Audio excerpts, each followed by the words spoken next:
And so with that, I'd like to introduce a person that is very familiar to everybody here. Dr. Jaffray is the Chief Digital and Technology Officer at MD Anderson Cancer Center, and he'll be leading our panel discussion. Dr. Jaffray?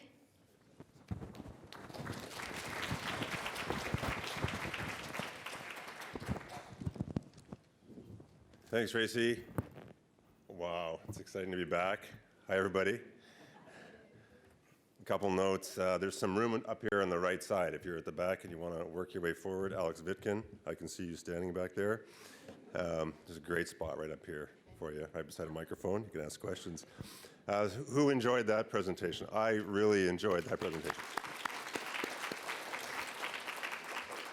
It was really well developed. I really enjoyed the challenge that it puts forward for us and this sort of missing middle element. And it really strikes a chord in this confluence of technology and human that's going to get faster and faster and faster. And are we going to be one under the other, or vice versa, or are we going to interact effectively?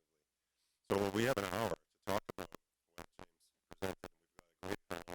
I'm going to invite them up each individually and describe a little bit why we invited them to be on the panel. And then we're just going to have a conversation. And we'd like to make sure that conversation comes from the audience, from you guys, so use Slido, use the microphones. But I'm sure we'll get some debate going up here, because some of the things James said were a little controversial, I think, so I think that would be really good. So my first person I'm going to invite up is Terri Stuart-McEwan. So Terri, I don't know if you know Terri, she's a character in her own right. There you go, you can hear that. Started as an RN and has really moved into an executive role here at UHN.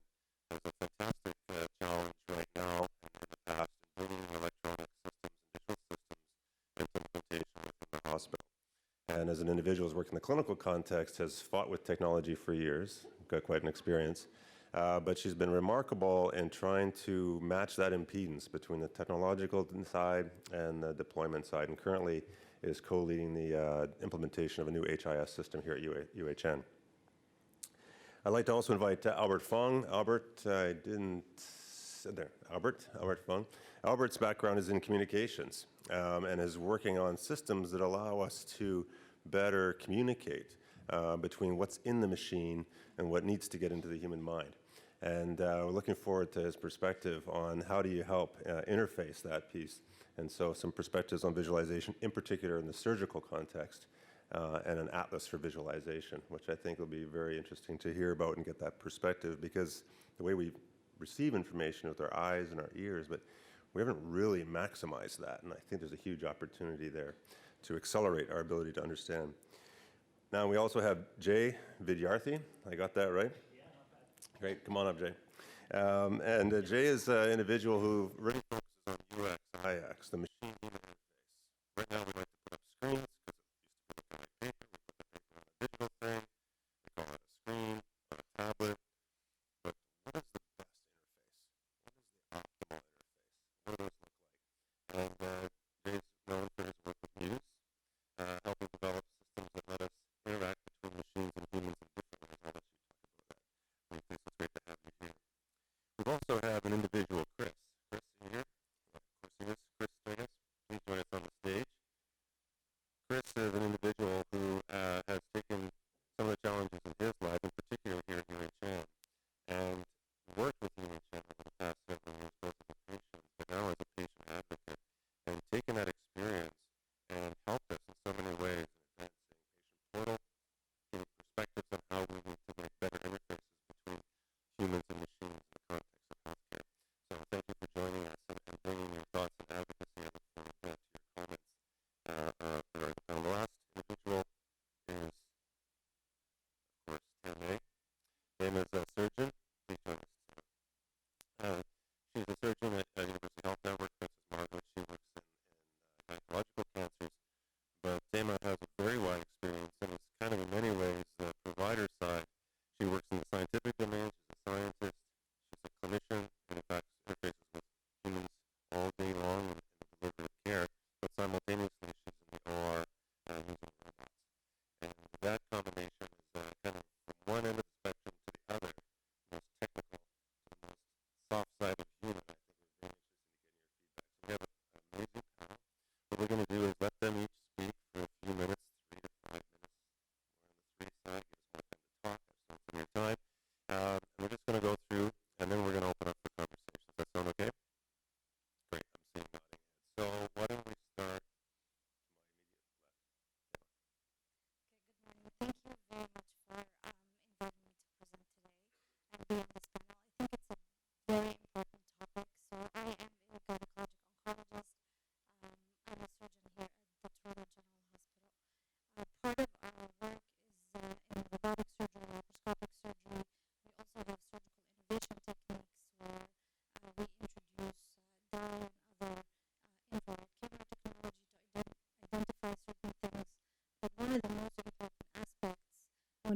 are, for example, developing a OS system where we can improve the interaction between the surgeon and the radiologist, the pathologist, and sort of how to plan surgery or how to optimize surgical outcomes.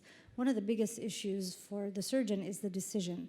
So this is something that is challenging to reproduce and challenging to reproduce on each individual case and each individual step of the technique. So when you implement the technique, we can implement the steps, but the decision sometimes is challenging to explain and translate into that. And this is one of the opportunities where we can improve in that aspect. Thank you, Taymaa. Jay. Yeah, so I'm Jay. Thanks for having me. Thanks to Taymaa. Thanks to James. So I focus on human-centered design and UX. I focus in the space of mental health and mindfulness usually, but I work in a number of sectors. I work with governments, hospitals, nonprofits, big corporations, scrappy startups, everything between. I think the perspective I'll bring to this panel is probably one about design process and about the human-machine interface, the human side of that equation. And so I took a bunch of notes during your keynote, James. So I'm just going to give a little tour of that. So I really love the emphasis on the human factor and the sort of symbiotic relationship. I've seen that in the field, and I think that absolutely is the future. And I think it was a great categorization and ontology of how humans and machines interact. What I noticed was that there was a really strong emphasis on preparing for, you use the word reimagine a lot, the unprecedented reimagining of our organizations. What I want to add to that conversation is the unprecedented ambiguity of the challenges we'll face in terms of the human-computer interaction of every individual, right? If you look at electronic health records as an example, technically storing data in a database and sharing it is not complicated if you think of it from an engineering perspective, but the multiple humans involved, the institutions, the societal structures, the legislation, makes it a very challenging aspect of the healthcare profession. So when we're thinking about a design and innovation strategy, I think the tech and the systems are going to be very new, but humans are still the same. And the challenges that we're going to face, I think are going to be multifaceted. UX can be a very emotional thing, and the experiences that people have are going to be unprecedented and very difficult to track. So one example being the virtual agent slide you put up. I almost felt a whole bunch of little giggles from the crowd when that came up, because we were talking about this amazing virtual agent, but it just looked super awkward. And it's like, if I had to come to a hospital and talk to this robot, I would be like, what? Let me talk to a person. And we all know what that feels like from the phone, right? I think there's another element about the symbiosis. If we're training robots to do our jobs, what is the experience of a nurse who has to train a robot to do the job that they've done for 20 or 30 years? The people who have the subject matter expertise in this area, who need to train these robots, aren't going to necessarily feel so good. Not to say it's a problem, but I think there's just a complicated user experience there. And that's just the training. So if you have to do a whole design process just to train these algorithms, that's a challenge. I really love what you said about the competitive dynamic, the human-machine competitive that Hollywood loves to put forward.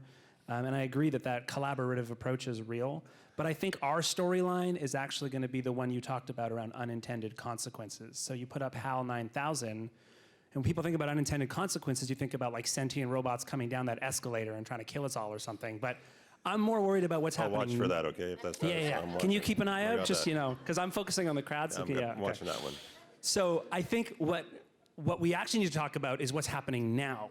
Okay, the machine learning that's in your pocket right now is the Facebook news feed, the YouTube recommendation algorithm, Google search results that are creating filter bubbles that are disrupting democracy, spreading misinformation, and affecting the well-being of ourselves and our children as we all get addicted to our phones. These are machine learning algorithms that are based on very simple incentives. They were designed in very trivial purpose, and next thing you know, 10 years later, Zuckerberg is testifying to Congress because he accidentally broke democracy, right? So it's very difficult for us to predict where these things are going to go. So in other words, those safety engineers you described really have their work cut out for them. How are you going to predict that? If you went back in time and tried to predict that news feed on Facebook on Harvard campus was going to disrupt democracy, that'd be a pretty hard prediction to make. So I know my time's up, but one more thing I wanted to say was about those examples, the really amazing examples you presented, and the Tesla one I really was close to home because it's just a classic engineer mistake to forget the human, right?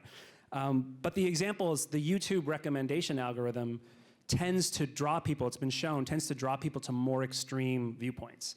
So if you look up YouTube channels about, politics, the recommendation, the up next, the autoplay is gonna put you to more extreme perspectives. Not because anyone programmed the algorithm to make it an extreme point of view, but just because they programmed the algorithm to show a video that you're likely to click on. The same is true about mental health. If you look up something because you're feeling a little sad and you're looking up like a little bit of information about mental health, you're gonna sort of self-diagnose through the chain of YouTube videos until you're sort of obsessed with all these potential conditions you might have and get lost in that. So I think ultimately the unintended consequences can be a lot subtler and long-winded, and the human-machine interaction is gonna evolve over time. And the design considerations for the points where the human interacts with the technology are going to be very, very complicated. And I'm not sure you fully addressed that in your presentation. So that's my response. Okay, Jim, I'm going to get you a hold. I know you'd like to jump in on that one. Oh, just hang on. I see a couple lawyers coming down, but no sentient robots. Okay, so far. Okay, yes. Albert, you're up. Hi, my name's Albert, and I'm part of a group called the Toronto Video Atlas of Surgery here at Toronto General Hospital. We try to explore the use of new media such as video footage, 3D computer animation, and most recently virtual reality in the context of surgical education. I actually have a booth set up outside if you want to test some of that VR experience, so please come by. I've been invited just to talk a little bit about our experience in developing virtual reality training modules. And I'm a medical illustrator by trade. One of the things that we look at when we look at new technologies is what exactly is this medium or technology fit for? Like, what is the communication strengths of this tool? And when we look at virtual reality, the really, I guess, outstanding thing is it can bring very abstract data, let's say CT or MRI scans, into a very intuitive and easy to understand format. Case in point, if we have a CT scan or MRI of a liver patient, we can make that into a 3D liver model with all the blood vessels, all the bile ducts in there, and kind of go through it in virtual reality, talking about which branch goes where the tumor is, things like that. But while it's great as a standalone technology, what we've observed when we develop these modules is it shines when you put two or more people in that same reality. When you have, me and then maybe a patient in that same module, we're looking at the same piece of anatomy. We're talking about, this is where the portal veins go. This is where the hepatic veins are. They have a very good understanding of what they're looking at.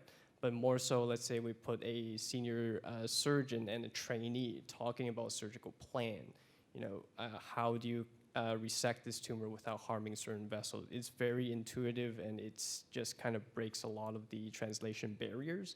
And we see that, when James was mentioning human and machines, they should be collaborative. They should be, producing something that's more than the sum of the parts.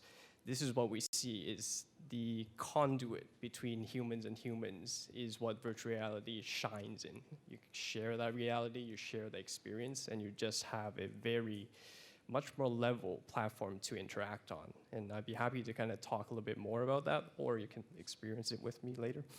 So that's kind of where my angle comes in. Thank you, Albert. I think this sort of idea of those interfaces for augmenting human cognition, I think is really interesting. You get two people together and they're sharing something, they go up together, but how do you get that with the machine and the human going up together? Augmented cognition, I think is really, really interesting. You're up. Okay, thank you. Good morning. Thank you for inviting me. So we are in a very interesting time. As a nurse, as physicians, as clinicians, I took this on my holidays, which is a very, maybe sad comment on what I do on my holidays, but, and you can see it's quite dog-tagged, but I was fascinated by the missing middle. Because I actually think if anybody, just to reframe your Netflix, if anybody's seen the Stranger Things, I actually think we're in the upside-down world right now. And often it's because we have this tension as clinicians of wanting the robots, and we want the best of what technology. We want personalized medicine. But we are and have been surveyed to be completely burnt out. 35 to 50% of clinicians right now feel this intense burnout because of redesign processes that don't necessarily match our workflow. And so reimagining what our workflow needs to do in complement to what the technology can provide for us is essential, and we're not there yet. And so, you know, as I was leading and going through your framework, I'm thinking, okay, like, the other piece of it is that we're in healthcare, and healthcare is not Google, it's not Amazon, we're not margin driven at least in Canada. And so how are we going to spend our dollars? And fundamentally, I'm a nurse, I wanted human-human connections. And so how do I, you know, while I appreciate there may be a robot that may go and get me my needles and my sponges, how do I make sure that my higher level cognitive creativity is also resonating, that I'm not scribing into my EMR? And I'm in this weird spot where I really need to implement, not me personally, but our team needs to implement a new EMR, and yet we have this huge amount of research that says that EMR has just introduced increased workload, increased burden, and increased burnout. And so now, where are we? So it's a fascinating time, and it may not be the missing middle, it may be the upside down world. You're going to skip across you, Jim. You had like 45 minutes to talk already. It was pretty good, though. Chris. Thank you for the introduction, and thank you for inviting me here today. My name is Chris Stigas. I've been a patient partner with UHN for about 3 years. 4 years ago, I suffered a spinal cord injury.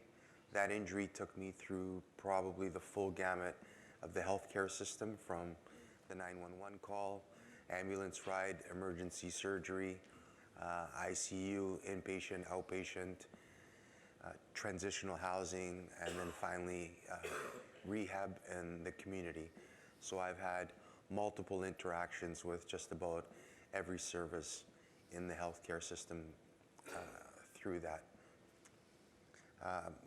My limited experience with AI, previous to my accident, I was an electrician, and I'm trying to figure out ways to increase my independence in my own home.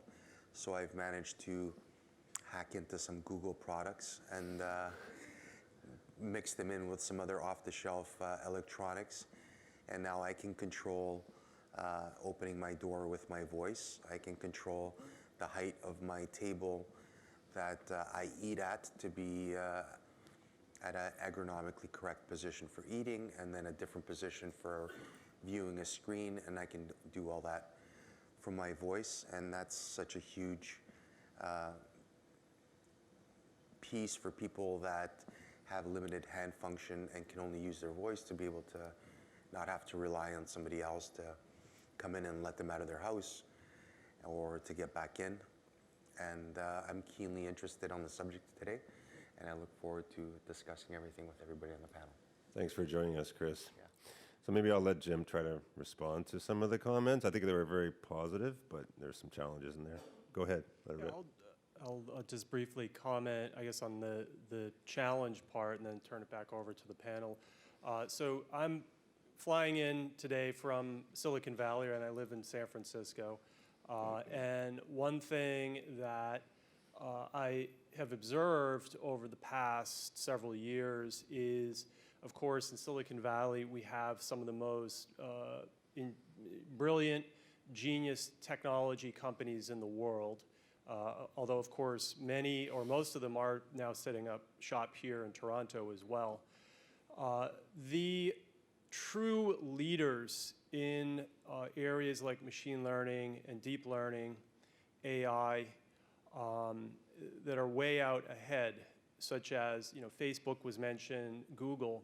One thing that we have seen is that with many of these Silicon Valley firms, especially the most advanced, their engineering capabilities have gotten out way ahead of their ethical capabilities.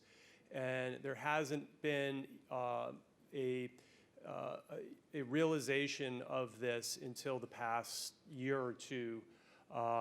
And now one thing that we're seeing that's pretty interesting is a lot of the hiring action that's happening in Silicon Valley isn't people with a background in data science. That's still obviously critical, but a lot of the hiring that companies like Facebook are doing these days are in the softer areas that are all about applying human judgment. So content moderation, for instance, if you look at the hiring at Facebook last year, last full year that I've seen, 20,000 new roles in that space of content moderation, and not just people watching the videos and taking them down, but also academics, people really thinking about what constitutes an inappropriate video and getting into some of these harder questions.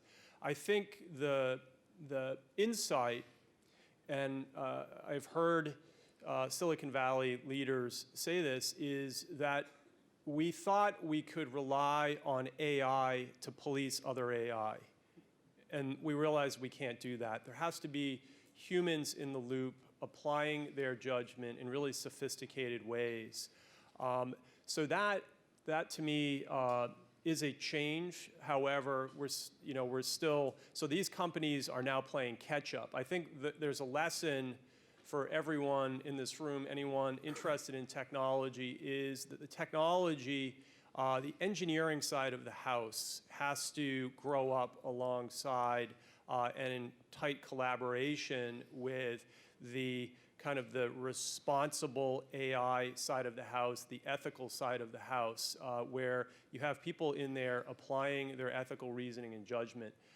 And that's absolutely critical. The implied issue that I think is here is how do you then, with that in mind, how do you then deploy an AI system into an enterprise or into society?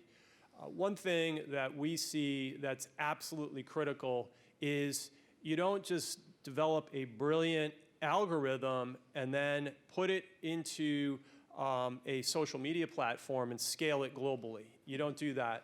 You experiment in very small ways, often with with test groups and with employees outside of an actual production environment. So doing small-scale tests, I think, is often the best way to predict, although it's not statistical prediction, it's very much sociological, anthropological prediction, but the best way to surface unintended consequences. It's not going to be perfect, but it's going to be small-scale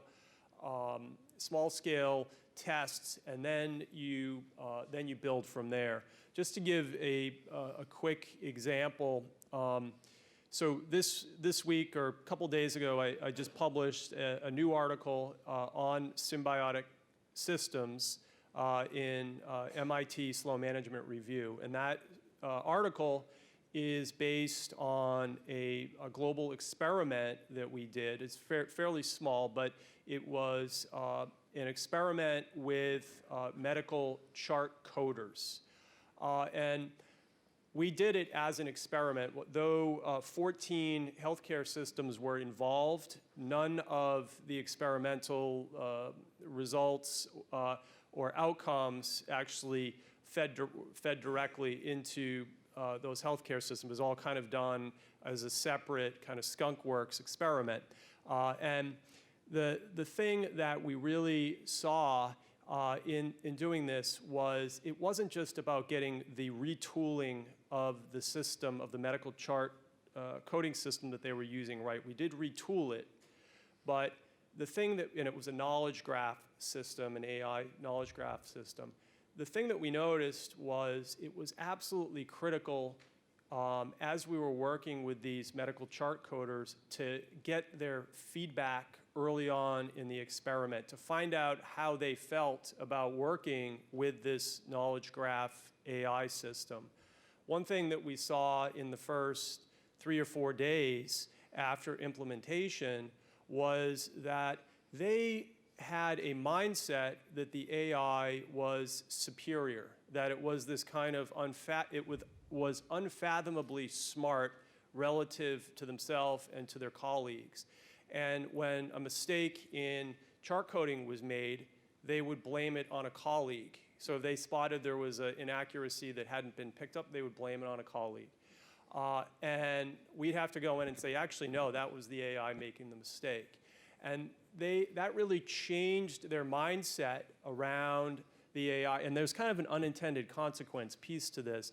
They started viewing the AI system not as this superior intelligence, but much more as a child that needed to learn through stages.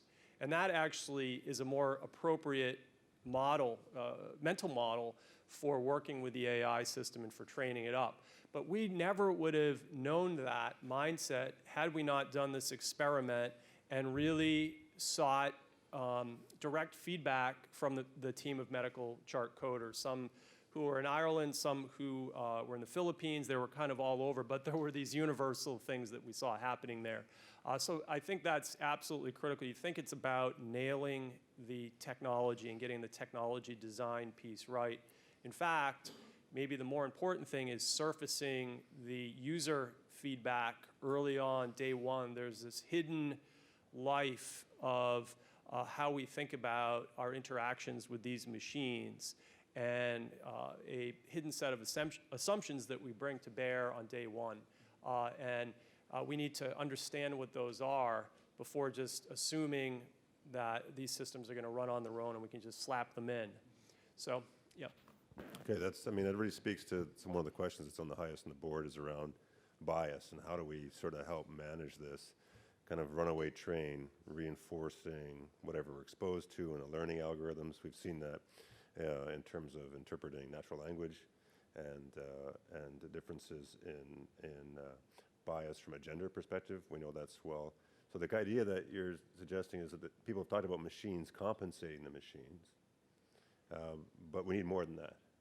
Absolutely, yeah. So that's that. How do we get ourselves, that human in the loop, make sure that our ethos is kind of baked into that interaction, because the machines can go very fast and very quickly go off the rails. Yeah. So that sort of slowing it down a bit, maybe. I mean, maybe we get some feedback from others. What do you think about this paradigm where the human in a loop and more cooperative? Jay, I know you were in this space. What do you think? Yeah. I think it's a really interesting point about those early pilots. And I think when you're saying sociological, anthropological, we're talking about qualitative methods, which is a cornerstone of user experience design, human-centered design. The way you described it, though, is not really that different from designing any technology, that in any technology, you want to be doing some early qualitative exploration to get that insight about what some of the unquantifiable or intangible effects might be. I think one of the things that's different in terms of, we talked about Facebook, but let's take the bias example, facial recognition bias around the genders and races, darker skin, less accuracy, females, less accuracy. And that's because the training data, right? These algorithms are trained on white men in Silicon Valley, and then they roll out, like Snapchat, for example, rolls out to the whole world, and everyone who isn't a white man is like, this thing doesn't work for me for some reason, right? And it's it's a quintessential mistake, human mistake, right? I'm not trying to judge. It's just typically that's the mistake humans make, and we just assume everyone's like us, right? But one of the things that's challenging with these in that example, and I think in any application, especially in healthcare, when you start to bring an AI, it is a child, but that child grows and learns.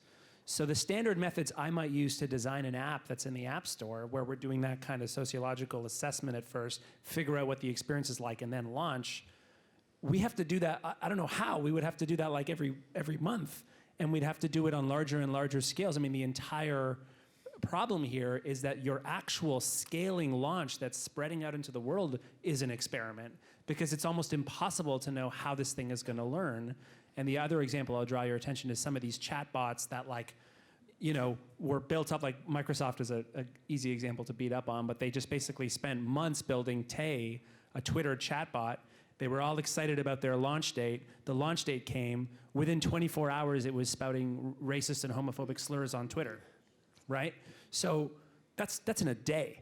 So if we're going to do that sociological assessment, we have to recognize that it's not a static app. That child's going to grow up. So I work in human-centered design. I've been doing this for 15 plus years, and I don't know what the design process would be to track to the level of qualitative insight that you're talking about that we need, but to track that over time as something scales to impact the world. And this is exactly what we saw with Facebook, with Tay, with Snapchat facial recognition. I think that's the design process we need to figure out if we're going to actually get serious about some of the stuff in your presentation, in my perspective. That was very helpful. Great conversation. Anybody want to add in? Yeah, Taymaa. I was wondering if there is potentially, especially in healthcare, especially in surgical aspects, if there is a plateau to that growth. So yes, it is like a child, which is a very interesting way of looking at AI. But eventually, is there a plateau where that technology will peak and then the human factor takes over?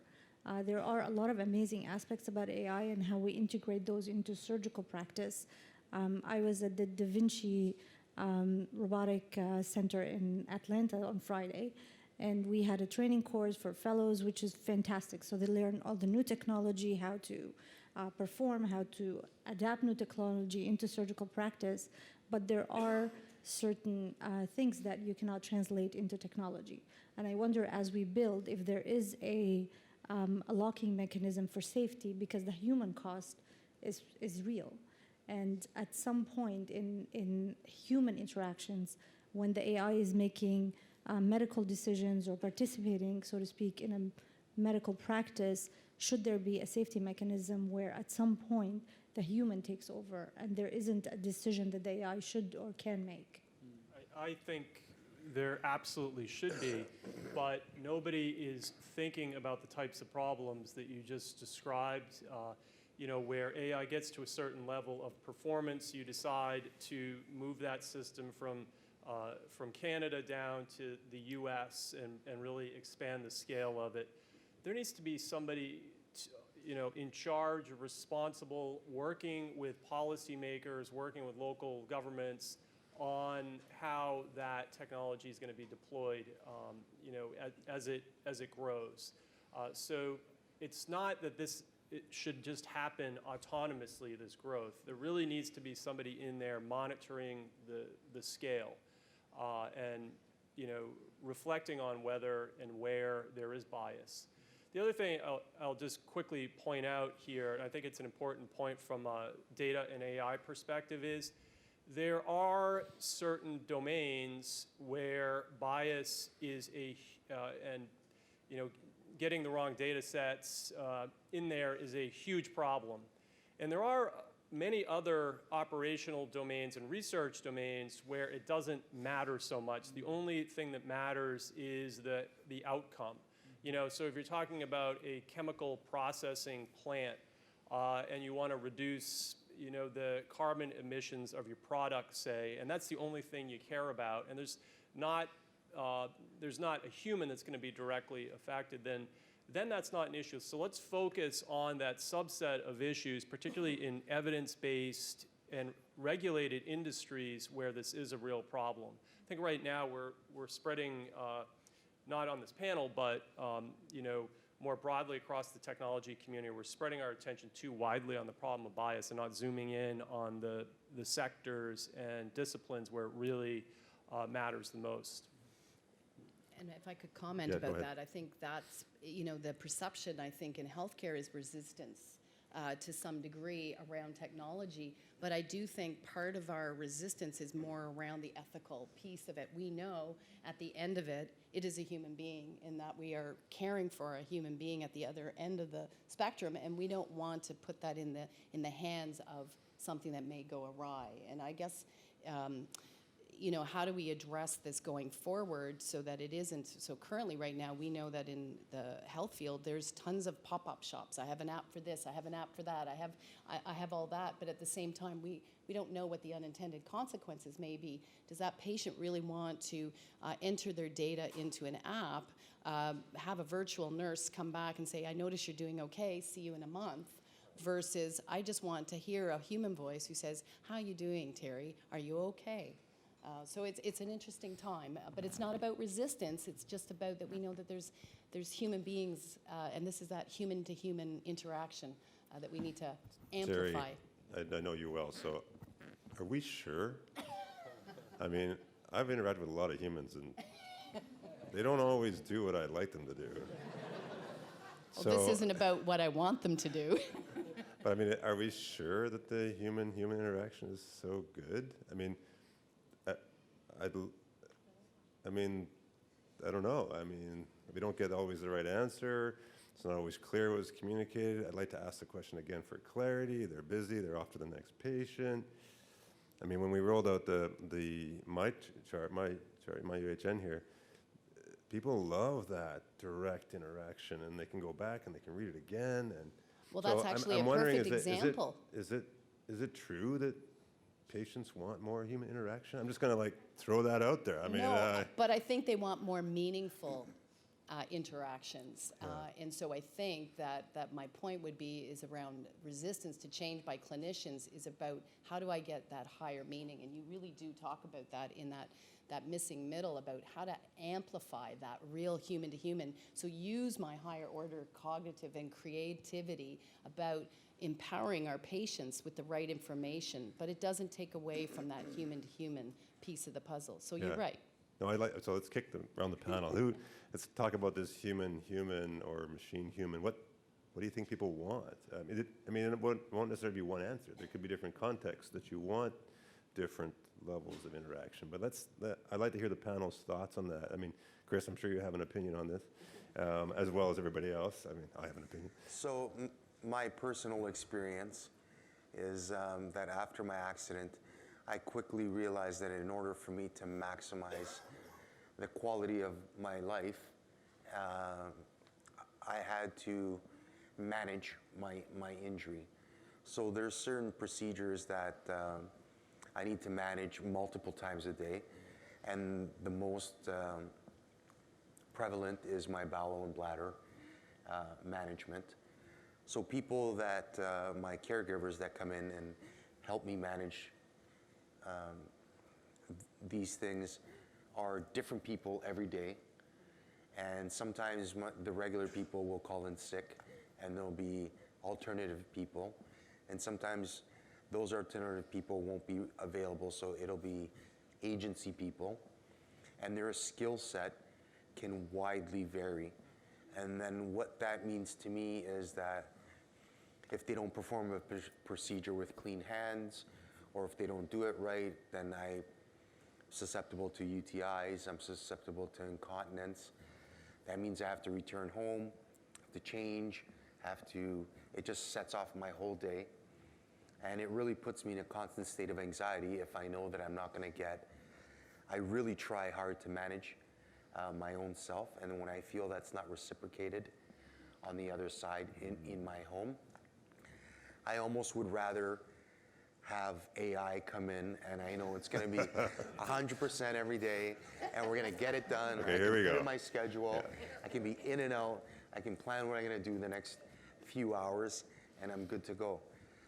Do I want that for all my medical interactions? Probably not. Probably But not. for the stuff that's repetitive every day, like I need that security. I need that constant in my life so that I can manage everything else.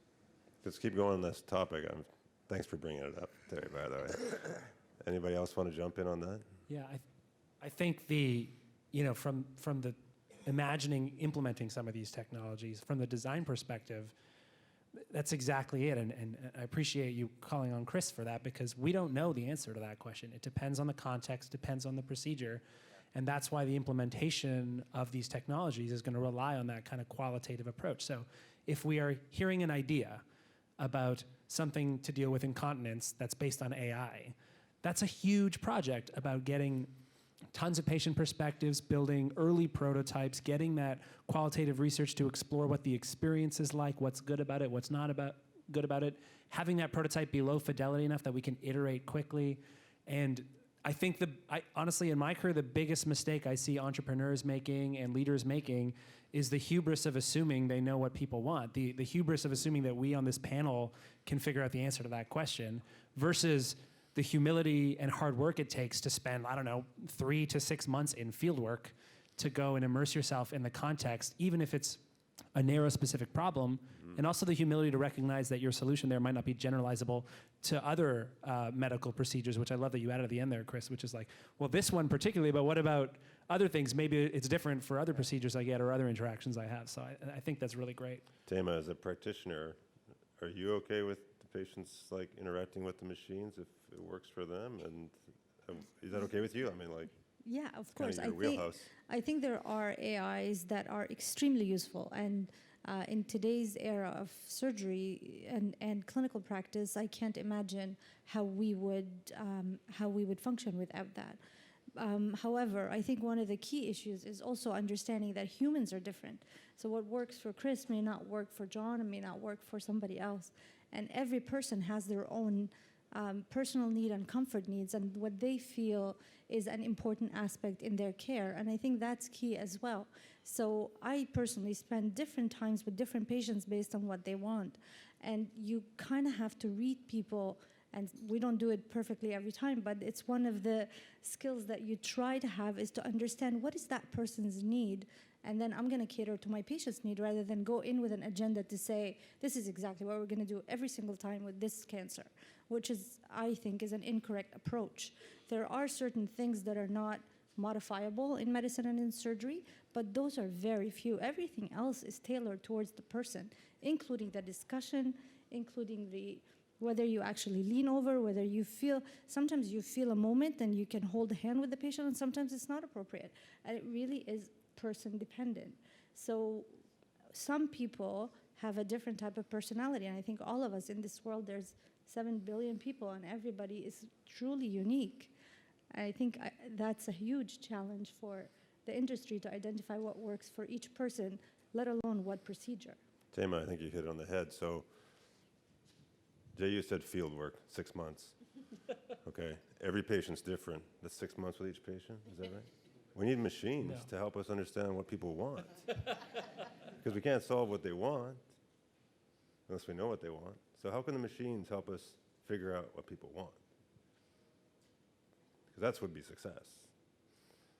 I think that's a tricky question because we talked about qualitative research, and if you really get down to the difference between quantitative and qualitative research, right? Quantitative, we're using this statistical machinery to make a probability assessment, but qualitative, we're declaring our biases and using this machinery and our natural capacity for empathy to build an integrative understanding.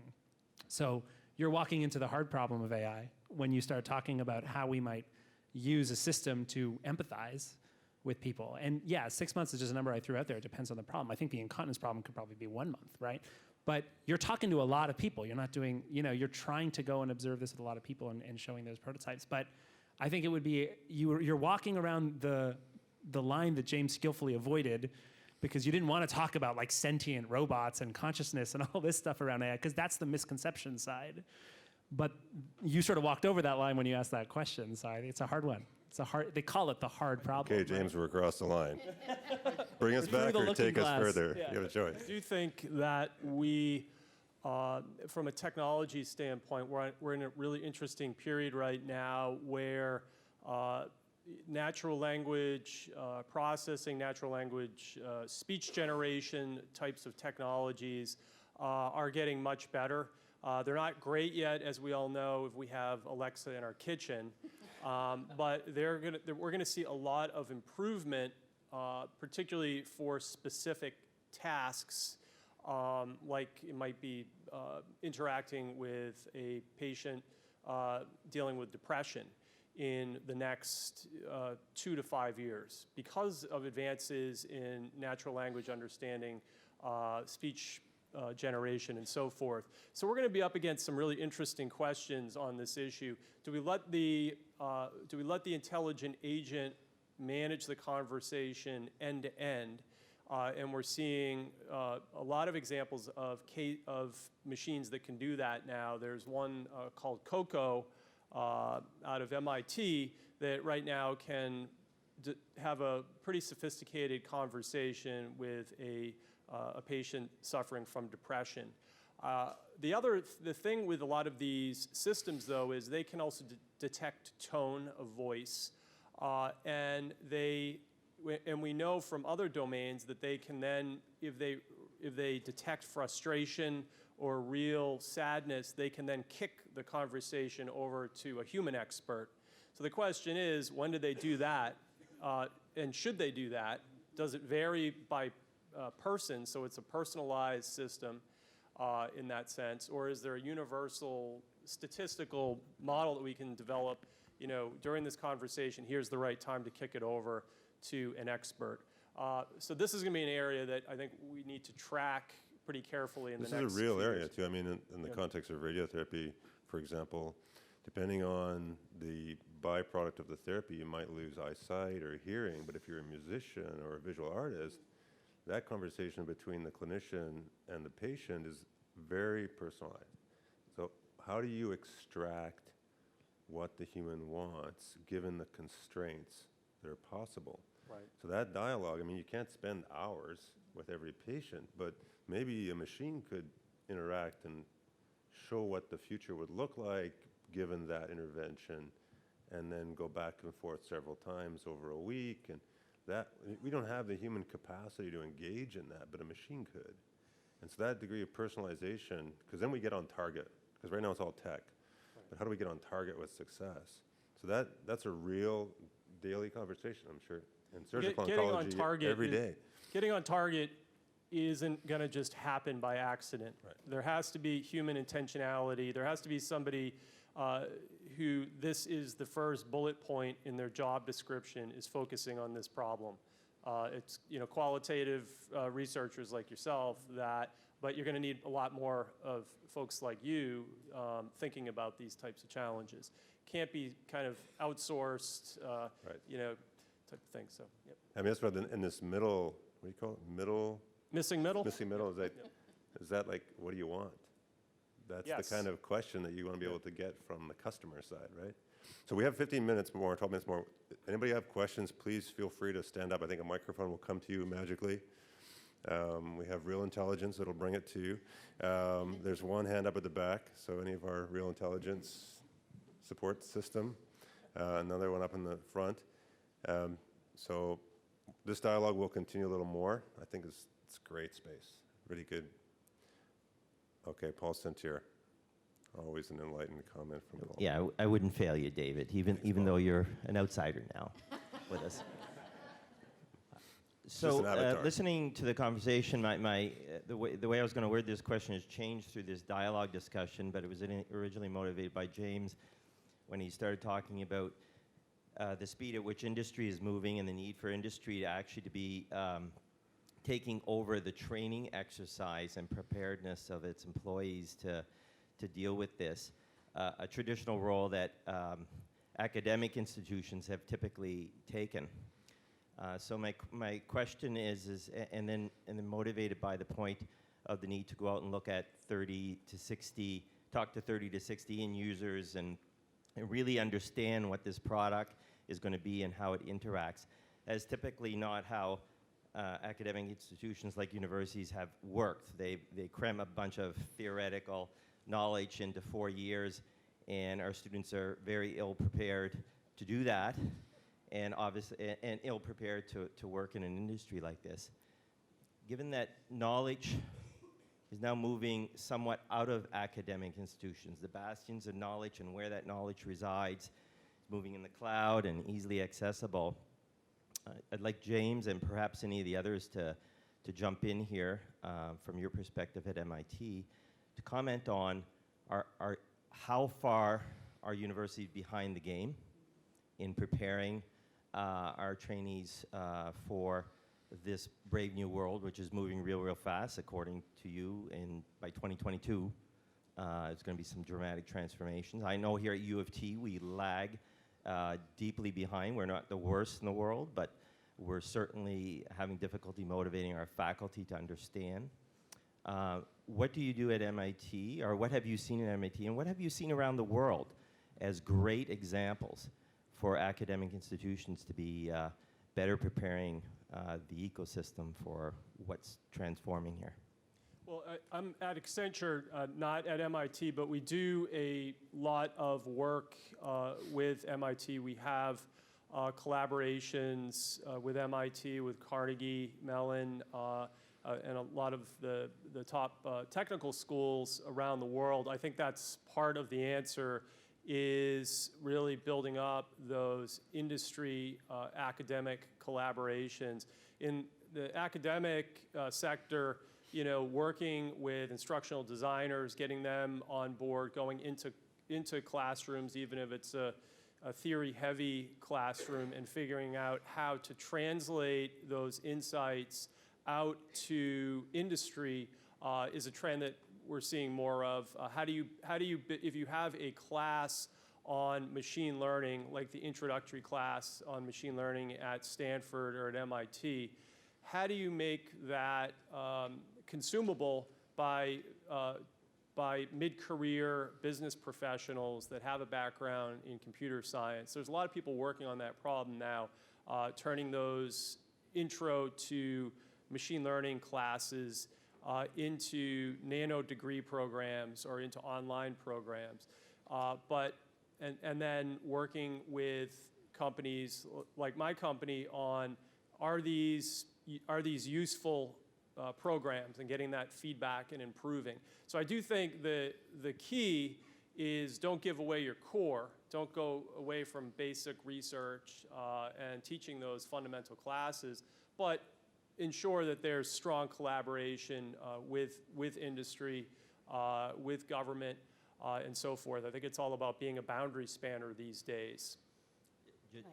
Just quickly, if you can just give us the best example, the most progressive example that you've seen around the world of an interesting program.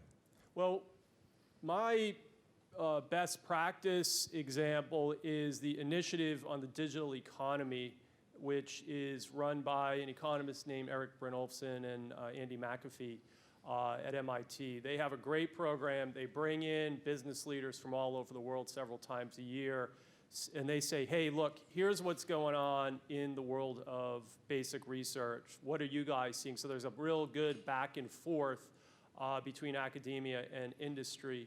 And there is a good deal of co-publishing of papers between business practitioners, say in a large organization's research group, and MIT professors. So there's a lot of that going on. They learn from each other. They refine curriculum at MIT and refine training curriculum inside large companies. Again, that's called the ID. I think it's a fantastic program.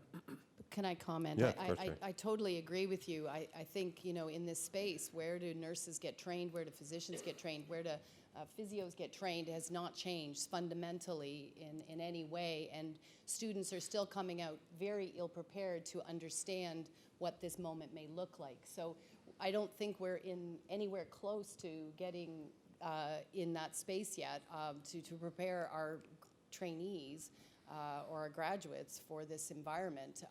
And they're walking into places that they haven't even been exposed to yet. Jay. I sadly don't have an example for you, but from the tech side, computer scientists, engineers, designers, systems architects need to be trained deeply in ethics. That's a good point. There's a question over here on the left. Barney.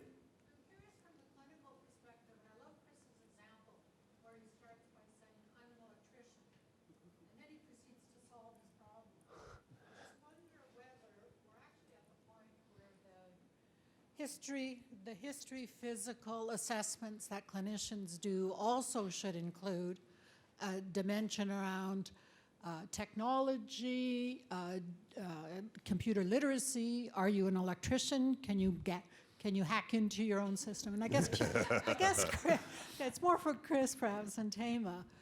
Help us to ask those questions because we do interact with patients every day. Help us understand how to make that interaction better in the world of technology and apps and this and that you live in. I think it's really difficult because from what I see in the healthcare system, there's so much pressure to see the next patient and move on to the next person that it would be a really difficult position to put somebody to spend that much time to figure out a little bit more about them. And that, I think, role is really important to come from the nurse, because the nurses are the ones that could spend those extra few minutes and really get down to that detail. And my ability to access a nurse, I feel, is like limited. They're few and far between that allow me to like actually access them. You're always sort of pushed down the road to speak to a PSW or speak to an attendant. So I think that role might fall on the nurses to be able to spend more time with the patients. So, I hope. I mean, I think this orientation is correct. I mean, we don't really understand the technology yet in terms of its implications. I mean, I think it's very helpful to shift to the focus of the patient and what the definition of success is. And then how do we bring the technologies in behind that? Maybe the technology can even help us do that. Like you just said, you want to spend more time with the nurse. I mean, how else could you like get more interaction and better understanding so that we could create a solution that's personalized and specific? Because that's where the success will be measured, I think, ultimately. So that orientation, I think, is really important to get to that orientation. I mean, in the audience, people agree with that? Are you seeing some kind of alignment from this in the conversation? That, to me, is sort of very helpful. And then this innocent technology that's a child learning beside us is just part of working with us towards that agenda. Have you seen this before, Jim, this kind of orientation? Is this, you can comment, please. Unfortunately not, no. I think, you know, in the business world, we do have these assumptions that you can go into a healthcare system and look at the workflow of a physician or a nurse, decompose it into the things that have to be done that are high value activities and those that can be offloaded to a smart machine. And if we do enough offloading, we're going to free up human bandwidth and human focus to deal with these. Obviously, it's quite a bit more complicated than the mental model that we often bring, though. So, yep. Jay, you want to say something? Albert as well? I wanted to jump in on that. I have, I guess, experience talking to surgeons, and when during their clinical sessions, a lot of time is actually them trying to explain, you know, what basic anatomy is, what's wrong with your body, kind of thing. And traditionally, they've been, you know, relying on charts or maybe even hand-drawn diagrams that they do themselves. We're very fortunate to have a very specific problem to solve, to say that, okay, we can actually automate that. We can make that, you know, readily accessible for clinicians to refer to a specific patient, to their specific problem. And I think in that sense, at least this kind of technology would free up their time, free up, you know, that kind of frustration to say, I don't have to draw, you know, a liver anymore. Here's your liver and this is what's happening with it. Frees them up to have that discussion, that high level interaction that, you know, patients may seek out, saying, okay, so what are my options? What's going to happen? And I feel like, you know, technology now has that capacity to do it. Just, you know, it's more of an implementation. Can we bring it into the clinic? Can we do this on a regular basis so that, you know, that part of frustration isn't there anymore?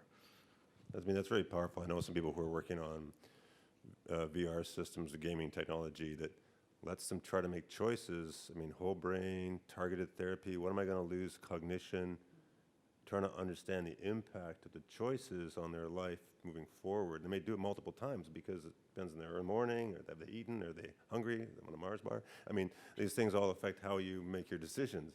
And that testing and understanding definitions of success is, I think, really, really powerful. And why not use the machines to do that? And that would really orient them to get behind the problem. Taymaa. I agree. I think to Albert's point, and we do work together with all of the team members to sort of try to minimize the frustration, and that's a key word. When we're trying to teach during surgery, it is a high pressure environment, and there's very little margin for error, so it's not a very, it's very well conducive to surgery, to some teaching aspects, but not to all. So we try to do a lot of it prior and after, but if we can simulate the surgical environment as much as possible outside of the actual surgical OR, that would be ideal. The CT scans are good, the MRIs are good, but they're not the same. And trying to develop models that truly mimic the operative environment is key. I think if we take a lot of the human factors out of it and sort of pass it on to the AIs and then keep only the critical decision factors surgeons worry all the time. That's something I'm assuming you cannot mimic. So worrying about the structure, worrying about tumor spillage, worrying about margins, and making sure you sort of do all of that within the machine and translate it into very specific requirements, and then keeping only very few things that are necessarily human, then the surgeon can focus on that aspect. So you can focus on teaching the things that you have to teach, and everything else you can offload. Same with patient interactions. So if the nurse, if the human factor of the nurse is obviously key and necessary, same thing with the physician, but everything else is potentially, there's a lot of things that can be done very well and even sometimes better by an AI, such as getting the sponges and getting things ready, and some procedures can be done really well by AIs, and trying to identify those and then identify and respect the attributes that are truly human, then we can potentially have a very good interaction. Comments? Yep, Marguerite. I personally think it's very good to have resources available where patient can go interact with the machine and get further information. But I also think it's... Marguerite, the microphone is right beside you. Oh, thank you. There it is. I try to speak very loud, but microphone is better. So I think it's very important to have resources available a patient can interact with. As long, I think, for the most patient, it would also be important to have a human interaction for confirmation or insurance of regarding the information and interaction they get with the machine. And I think what also will be very challenging is the different degrees of understanding patients have. We are here in a very kind of microclimate where everybody knows how to think and to ask questions and what type of questions. But I think when you interact with people outside of the scientific area, you use the same language. Even if you try to do it, put it down, you still have a lot more going on until they understand what you want to transmit. And I think that will be very challenging too. Thanks, Marguerite. I mean, if you ever heard Kasparov, everybody knows who Kasparov is. He was the chess master that basically chess was the pinnacle of human intellectual capacity. And in the 90s, he lost to IBM Big Blue. If you ever hear his interview on CBC, it's quite interesting. About 12 minutes into it and 53 seconds or so, he makes this comment that says, you know, he was very angry because he lost, right? Because he was the pinnacle of human intelligence that lost to a machine. He was very frustrated because the deal that IBM had cut with his agents was that as soon as IBM won, the contract was over. So he had no chance to rematch against Big Blue. Yet he had beat it earlier. So it's quite unfair. So he had a degree of frustration with that. And his perspective now is that he's gotten over that. And it's really about how we aspire to more as opposed to see them as competitive. So we've got to push the aspiration up. So to me, this is like, how do we aspire to more? Not just solving our current problem, but redefining the definition of success. So I'm going to close with that the panel comment on how do you see that new definition of success, and how does AI maybe let us get there? So Jim, jump in. Well, just building on that point around Kasparov, I do think we can train today machines to do very specific types of intellectual tasks. And we've been training machines to do things like play chess in really at a world-class level or better than world-class level for some time. But that's a pretty narrow task. If you try to get that, Deep Blue or any AI chess-playing machine to then go and play Candyland or Monopoly, it's not going to be able to do that. So I think one thing when you look across the healthcare space, if you look at all the venture capital funds and where they're flowing, they're generally flowing into very specific types of tasks or domains. I think one area where we're going to continue to excel as humans is understanding context and being able to work across different types of domains pretty readily. And I, at this point, still see no evidence of us being able to train machines to be able to come in, recognize the context effectively, and work across domains. So I think that's going to be one area. And still, most of that focus and most of the machine development these days is very narrow.